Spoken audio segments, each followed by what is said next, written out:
बिलासपुर नामक गांव में दो सहेलियां आरती और मेघा अपने माता पिता के साथ रहती थी। आरती बहुत ही सुंदर थी, वहीं मेघा काली थी, जिस वजह से मेघा की शादी में अड़चने आ रही थी। ये सब देखकर एक दिन मेघा की माँ कौशल्या अपने पति से कहती है, अरे आप समझते क्यों नहीं हो, मेघा बिटिया की उम्र निकली जा रही है। ऊपर से मेघा हमारी इकलौती संतान है। हमने हर जगह उसके रिश्ते की बात चला ली, परंतु कहीं से कोई राजी नहीं हुआ। आप एक काम करिए ना, एक बार अपने दोस्त राठौर भाई साहब से, जो शहर में रहते हैं, उनसे रिश्ते की बात चलाइए। मुझे लगता है वो इस रिश्ते के लिए पक्का राजी हो जाएंगे, क्योंकि आपको याद है जब वो हमारे घर आते थे तो हमारी मेघा बिटिया को कितना खिलाते थे। उन्हें हमारी मेघा बिटिया बहुत पसंद है, तो मुझे नहीं लगता कि उनको मेघा के काले रंग से कोई दिक्कत होगी।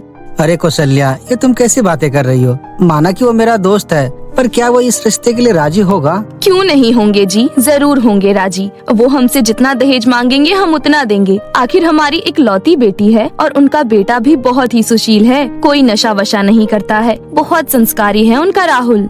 ठीक है कौशल्या, जैसा तुम्हें ठीक लगे, मैं बात करता हूँ। अपनी पत्नी की बात मानकर राम मनोहर अपने दोस्त से मेघा के रिश्ते के लिए बात शुरू कर देता है। हेलो, अरे राठौर, कैसा है तू? मैं ठीक हूँ, तू बता कैसे फोन कर लिया आज मुझे?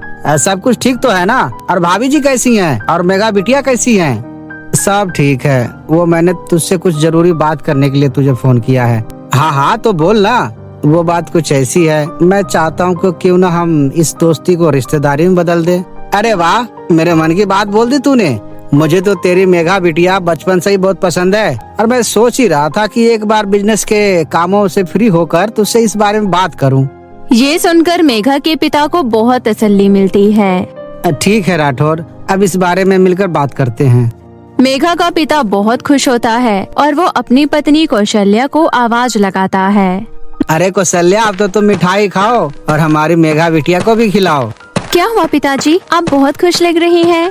बिटिया, बात ही ऐसी है, तेरी माँ बिल्कुल सही कहती थी कि राठौर इस रिश्ते के लिए मना नहीं कर सकता। कौशल्या, राठौर इस रिश्ते के लिए राजी हो गया और वो 2-3 दिन में ही हमारी मेघा बिटिया का रोका करने आ रहे हैं। सच? देखा, मैं कहती थी ना वो मना नहीं करेंगे। आज मैं बहुत खुश हूँ जी, मेरी बच्ची का रिश्ता तय हो गया। बेटा, तू खुश तो है ना? माँ, मुझे कोई एतराज नहीं है। वैसे भी कोई मुझे पसंद कर ले, मेरे लिए यही बहुत है। मेरे पसंद से क्या होता है।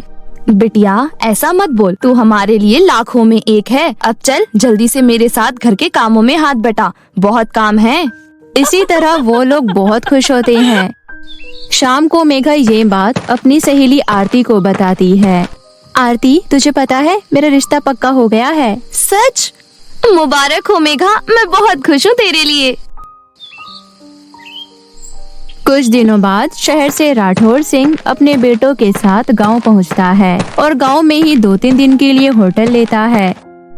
एक दिन राहुल गांव घूमने निकलता है, तभी उसकी नजर आरती पर पड़ती है, जो बगीचे से फूल तोड़ रही होती है। राहुल उसकी खूबसूरती देखकर उसमें खो जाता है और एकटक आरती को निहारते रहता है। आरती ये नोटिस कर लेती है कि कोई लड़का उसे घूरे जा रहा है, तो आरती उसके पास आकर कहती है, ओ मिस्टर, ऐसे क्या घूर रहे हो? कभी लड़की नहीं देखी क्या? लड़कियां तो बहुत देखी है, पर आपके जैसे नहीं देखी।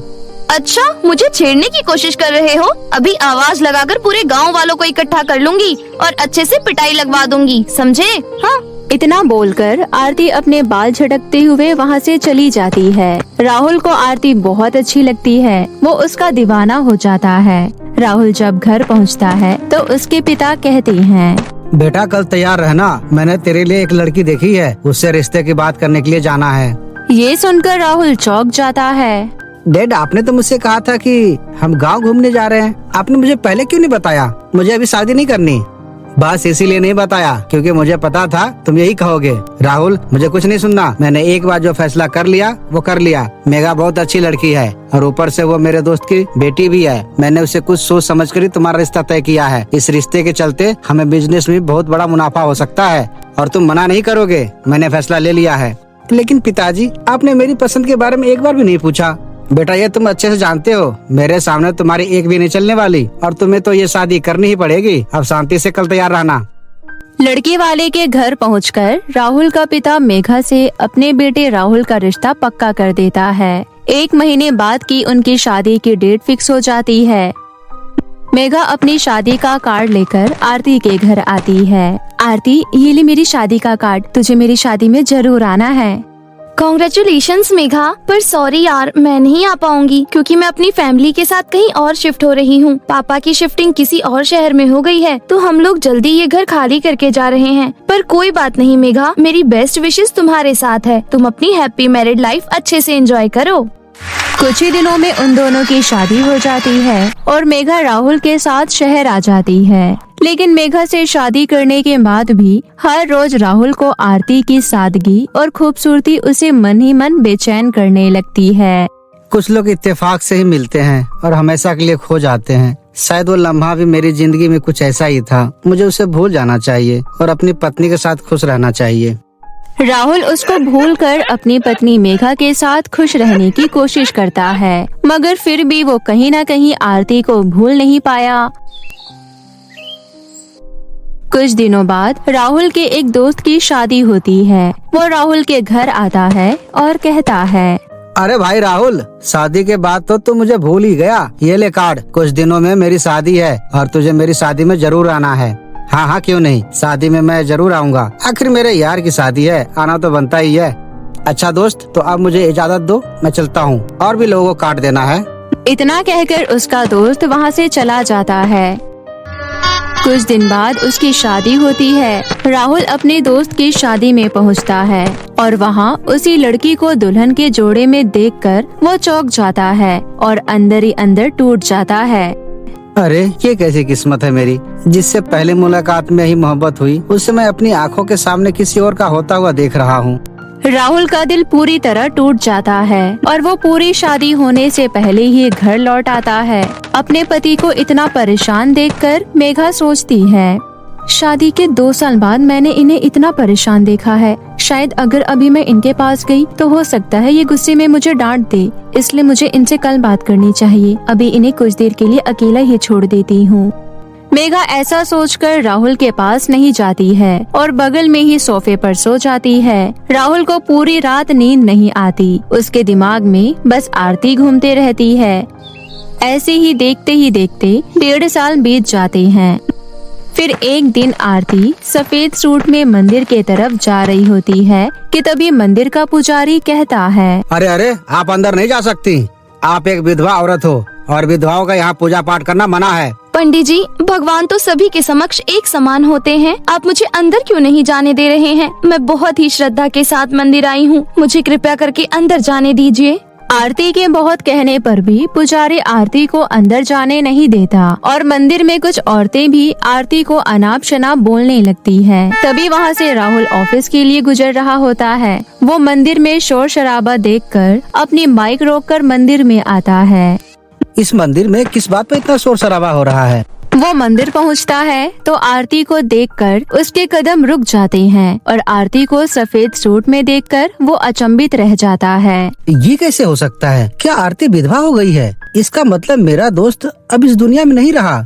शादी के बाद से राहुल ने अर्जुन से वार्तालाप करने की जरा भी कोशिश नहीं किया, क्योंकि आरती उसकी पत्नी है। ये राहुल से बर्दाश्त नहीं था, इसलिए उसने अर्जुन से दोबारा मिलने की कोशिश भी नहीं की और ना कभी उसके घर गया। और आज मंदिर में इस तरह आरती को विधवा के रूप में देखकर और उसके ऊपर हो रहे अत्याचार को देखकर उसे रहा नहीं गया।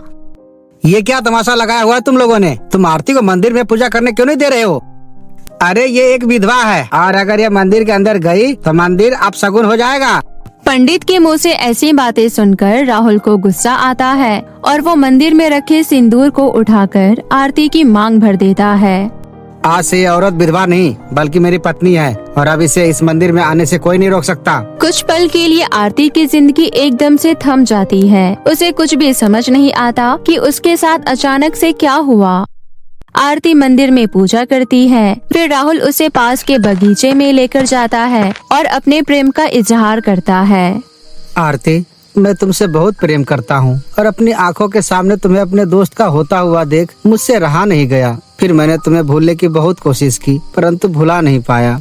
राहुल की बात सुनकर आरती की आंखों में आंसू आ जाते हैं। वो कहती है, शादी के दिन ही मंडप में एक हादसा हो गया। मंडप की आग ने अर्जुन जी को अपने आगोश में ले लिया और अर्जुन जी की उसी दिन मृत्यु हो गई और मैं उसी दिन से विधवा हो गई। आरती, तुम्हारे साथ जो भी हुआ बहुत गलत हुआ। आज से तुम मेरी पत्नी हो। चलो मेरे साथ, मेरे घर चलो। राहुल आरती को अपने घर ले आता है। घर में जैसी ही मेघा दरवाजा खोलती है तो वो अपनी ही दोस्त को अपने पति के साथ खड़ा पाती है। तू यहाँ इतने सालों बाद तो कहाँ गायब हो गई थी? कभी मुझे फोन भी नहीं किया तूने। मेघा, तू राहुल की पत्नी है? कुछ पल के लिए सब कुछ थम जाता है, जिसके बाद राहुल के लिए ये समझना बहुत मुश्किल हो जाता है कि ये सब क्या हो रहा है। ये दोनों एक दूसरे को जानते हैं और वो अपनी ही पत्नी की सहेली को उसकी सौतन बनाकर उसे घर ले आया। राहुल कहता है, मेघा, माना हमारी शादी पूरे रीति रिवाजों के साथ हुई और तुम मुझसे हमेशा पूछती थी ना कि मैं तुमसे इतना दूर दूर क्यों रहता हूँ। इसकी यही वजह थी। मैं आरती को पहली नजर में ही पसंद करने लगा था और मुझे इस बारे में जरा भी अंदाजा नहीं था तुम दोनों सहेलियां हो। आरती को ये सब बिल्कुल अच्छा नहीं लगता। वो कहती है, नहीं नहीं, मैं मेघा की सौतन नहीं बन सकती, ये गलत है। नहीं आरती, एक बार तो मैं तुम्हें खो चुका हूँ, अब मैं तुम्हें दोबारा नहीं खोना चाहता। मेघा, तुम समझाओ ना आरती को। जिस प्यार को मैं हमेशा आपकी नजरों में ढूंढती रही, वो प्यार आरती के लिए आपकी नजरों में मुझे आज दिख गया। मेघा की आंखों में आंसू होते हैं। आरती कहती है, मुझे माफ करना मेरी दोस्त, मैं तो भूल ही गई थी कि मैं विधवा औरत हूँ और किसी के यूँ मांग में सिंदूर भर देने से मैं सुहागन नहीं बन जाऊंगी। मैं तुम्हारी खुशियों को इस तरह बर्बाद होने नहीं दूंगी। मैं ये घर छोड़कर जा रही हूँ। तुम इस घर में अपने पति के साथ खुश रहना। जाती हुई आरती का हाथ मेघा पकड़ लेती है और कहती है, मैं काली हूँ और मुझे जल्दी कोई पसंद नहीं कर रहा था। घर वालों ने पता नहीं क्या सोचकर मेरी शादी राहुल जी से करवा दी, जबकि राहुल जी भी इस शादी के लिए तैयार नहीं थे। तो ये शादी नहीं बल्कि एक समझौता था। मगर फिर भी राहुल जी ने मेरे रंग के लिए मुझे कभी नीचा नहीं दिखाया। जब उन्होंने मेरे लिए इतना कॉम्प्रोमाइज किया तो क्या मैं उनके प्यार के लिए थोड़ा सा कॉम्प्रोमाइज नहीं कर सकती? मुझे तुम इस घर में स्वीकार हो आरती। अपनी सहेली मेघा को ये बोलते हुए देखकर आरती उसे गले लगा लेती है। वहीं राहुल भी बहुत खुश होता है। उस दिन के बाद से मेघा अपनी सहेली आरती यानी अपनी सौतन के साथ और अपने पति के साथ एक ही घर के अंदर खुशी खुशी रहने लगती है। तो मेरे प्यारे दोस्तों, आज जो मैं आपको कहानी सुनाने जा रही हूँ वो कहानी है फूल की परियों के जादू की। तो चलिए दोस्तों, कहानी देखते हैं। एक बार की बात है, एक बहुत बड़े घर में एक बहुत खूबसूरत लड़की तन्नू रहती थी। तन्नू के बड़े से घर में बहुत सारे नौकर चाकर थे। एक बार की बात है, तन्नू ने एक नई फ्रॉक पहनी थी। फ्रॉक पहनकर वो अपने पापा के पास जाती है और कहती है, पापा, ये फ्रॉक मुझ पर कैसी लग रही है? बहुत सुंदर लग रही हो ना? हाँ, इस फ्रॉक में तुम बहुत खूबसूरत लग रही हो, लेकिन तुम्हें इन चीजों के बारे में इतना नहीं सोचना चाहिए। तुम्हें अपनी पढ़ाई पर भी ध्यान देना चाहिए। पापा, आप ऐसे क्यों बोल रहे हैं? अगर मैं इतनी खूबसूरत हूँ तो इसमें मेरी क्या गलती है? मुझे डर लगता है बेटी कि कहीं अपनी खूबसूरती के घमंड के चक्कर में तुम किसी दिन किसी मुसीबत में ना पड़ जाओ। आप बहुत बुरे हैं, मुझे आपसे बात नहीं करनी। माँ! अपनी माँ को आवाज लगाते हुए तन्नू वहाँ से चली जाती है। तन्नू अपनी माँ के लाड प्यार की वजह से बहुत बिगड़ गई थी। तन्नू की माँ हर वक्त उसकी झूठी तारीफ करती रहती थी, जिससे कि तन्नू में घमंड बढ़ता जा रहा था। माँ, पापा कह रहे हैं कि मैं हर वक्त अपनी तारीफ करती रहती हूँ, जिसकी वजह से मैं किसी मुसीबत में फंस जाऊंगी। ऐसा नहीं है तन्नू, वो बस तुम्हें चिढ़ा रहे हैं। तुम फिक्र मत करो, ऐसा कुछ भी नहीं होगा। तन्नू बचपन से ही बहुत घमंडी हो चुकी थी। वो ये सोचती थी कि उससे खूबसूरत पूरी दुनिया में कोई नहीं है। एक दिन तन्नू जब अपने बगीचे में घूम रही थी, वहाँ बहुत ही रंग बिरंगे प्यारे प्यारे फूल लगे हुए थे। उन फूलों को देखकर ऐसा लग रहा था जैसे इंद्रधनुष ने अपने रंग इधर उधर फैला दिए हैं। तन्नू भी उस खूबसूरती का आनंद ले रही थी। तभी उसने देखा कि एक बहुत गरीब लड़की उसके बगीचे में झांक रही है। अरे, वहाँ पर कौन है? अरे, इस गरीब लड़की की इतनी हिम्मत, किसने मेरे बगीचे को देखा? इतनी गंदी दिख रही है ये। तन्नू उसके पास जाकर गुस्से में कहती है, कौन हो तुम और यहाँ क्या कर रही हो? चली जाओ यहाँ से। उस गरीब लड़की का नाम पायल था। पायल को बगीचे के फूल बहुत सुंदर लग रहे थे। वो उन फूलों को बस एक बार पास से देखना चाहती थी। मुझे तुम्हारे बगीचे के फूल बहुत पसंद है, एक बार मुझे इन्हें पास से दिखा दो। बिल्कुल नहीं, मैं तुम जैसों को अपने बगीचे में घुसने भी नहीं दे सकती। चली जाओ यहाँ से। ये प्यारे प्यारे फूल सिर्फ मेरे लिए उगाए गए हैं, तुम इन्हें नहीं देख सकती। तन्नू की बातें सुनकर पायल को बहुत बुरा लगा और वो वहाँ से चली गई। तभी तन्नू को अचानक से किसी की आवाज सुनाई दी। कितनी बदतमीज बच्ची है। अरे ये आवाज कहाँ से आ रही है? तन्नू इधर उधर देखने लगी। वो गुलाब के फूल की ओर बढ़ी। तभी वहाँ से छोटी सी प्यारी सी गुलाब के फूल में से एक परी निकली। उसने रेड कलर की ड्रेस पहनी हुई थी। उस छोटी सी फूल परी ने जैसे ही तन्नू को देखा उसे गुस्सा आ गया। तुम कौन हो? तुम कितनी प्यारी लग रही हो। मुझे तुम्हारे जैसे लोगों से अपनी तारीफ सुनना बिल्कुल पसंद नहीं है। तभी वहाँ पर गेंदे के फूल में से पीली परी निकलती है और जैस्मीन के फूल से सफेद परी निकलती है। उन सभी को देखकर तन्नू हैरान हो जाती है। तुम सब कितनी खूबसूरत हो। हमें अपने गंदे हाथों से छूने की कोशिश मत करो। ये सुनकर तन्नू को बहुत बुरा लगा, क्योंकि आज से पहले उससे इस तरह किसी ने बात नहीं की थी। तभी जैस्मीन फूल परी बोलती है, तुम उससे ऐसे क्यों बात कर रही हो? वो भी तो छोटी बच्ची है। इसने उस छोटी बच्ची से भी ऐसी ही बात की थी जो हमें देखने आई थी। खैर, मैं यहाँ और नहीं रुक सकती। ये घमंडी लड़की मुझे बिल्कुल पसंद नहीं है। इतना कहकर गुलाब फूल परी वहाँ से चली जाती है, जिसे देखकर तन्नू उदास हो गई। तभी जैस्मीन फूल परी ने कहा, तुम उदास मत हो, मैं हूँ जैस्मीन फूल परी और ये है गेंदा फूल परी। मैं हूँ तन्नू, मुझे तुमसे मिलकर बहुत अच्छा लगा। तभी जैस्मीन फूल परी अपनी जादू की छड़ी से अपने फूलों में खुशबू डाल देती है और गेंदा फूल परी भी अपने फूलों में रंग और खुशबू भर देती है। ये सब देखकर तन्नू कहती है, तुम ये सब कैसे करती हो? ये हमारा काम है। हम फूलों को सुंदर बनाते हैं और ये शक्ति हमें सूरज की किरणों से मिलती है। काश मैं भी एक परी होती। क्या तुम वाकई में परी बनना चाहती हो? हाँ, पर मैं सिर्फ आधे घंटे के लिए परी बनना चाहती हूँ। तभी जैस्मीन फूल परी ने अपनी जादुई छड़ी से तन्नू को अपने जैसी छोटी परी बना दिया। उसके बाद तीनों मिलकर कभी खेतों के ऊपर से उड़ रही थी तो कभी लोगों के घरों के ऊपर से उड़ रही थी। वाह, मुझे बहुत मजा आ रहा है। उसके बाद वो एक टूटी फूटी झोपड़ी में पहुँचे, जहाँ एक बूढ़ी औरत अपनी बेटी के साथ रहती थी। वहाँ जाने के बाद तन्नू उन परियों से कहती है, इतने सुंदर सुंदर बगीचों को छोड़कर हम यहाँ क्या कर रहे हैं? क्योंकि हमें इनके घर के फूलों में रंग भरना बहुत पसंद है। परियां उन घर में लगे पौधों के फूलों में रंग भरने लगी और तन्नू उस घर में कौन रहता है ये देखने के लिए अंदर चली गई। तन्नू ने देखा कि वो बूढ़ी औरत अपनी बेटी से कह रही है, बेटा, मैं ये सूखी हुई रोटी खा खा कर तंग आ गई हूँ। मेरा कुछ अच्छा खाने का मन कर रहा है। मुझे पता है हमारे पास इतने पैसे नहीं हैं, लेकिन ये सूखी रोटियाँ अब मेरे दांतों से नहीं टूटती। आप फिक्र मत कीजिए मम्मी, मैं आज सुष्मिता मालकिन को ये सुंदर से फ्रॉक बेचने वाली हूँ जो मैंने खुद अपने हाथों से बनाई है। तभी तन्नू सोचती है, सुष्मिता, ये लोग मेरी मम्मी को कैसे जानते हैं? अरे ये फ्रॉक तो वही है जिसके लिए मैंने अपनी मम्मी से जिद किया था। ये देखकर तन्नू को उस परिवार के लिए बहुत बुरा लगता है। तभी उस बूढ़ी औरत ने कहा, पर बेटी, तुम उन्हें अपनी फ्रॉक क्यों बेचती हो? वो तुम्हें कभी ज्यादा पैसे नहीं देती हैं। इस बार तुम उनसे ज्यादा पैसे मांग कर देखना। हाँ माँ, मैं बोल कर देखूंगी। अगर उन्होंने मुझे ज्यादा पैसे दे दिए तो मैं आज रात ही आपके लिए चिकन बना दूंगी। इतने देर में परियों का भी काम खत्म हो चुका था। उसके बाद वो बूढ़ी औरत की बेटी फूलों के पास गई और उन्हें देखकर बहुत खुश होने लगी। उसके बाद परियां तन्नू को कहती है, चलो अब दूसरे घर चलते हैं। वो तीनों उड़ते उड़ते दूसरी झोपड़ी में पहुँची, जो कि बहुत पुराना और गंदा दिख रहा था।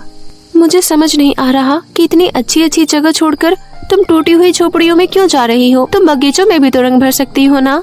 काम खत्म करके इस बारे में बात करेंगे। उसके बाद परियों ने उस घर के आंगन में रखे हुए फूलों में बहुत खूबसूरत रंग भर दिया।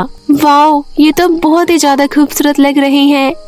उसके बाद वो तीनों घर के अंदर जाती हैं। वो देखती हैं कि घर में एक छोटी बच्ची है जिसकी सौतेली माँ उससे बहुत सारे काम करवा रही है। वो लड़की कोई और नहीं बल्कि पायल थी।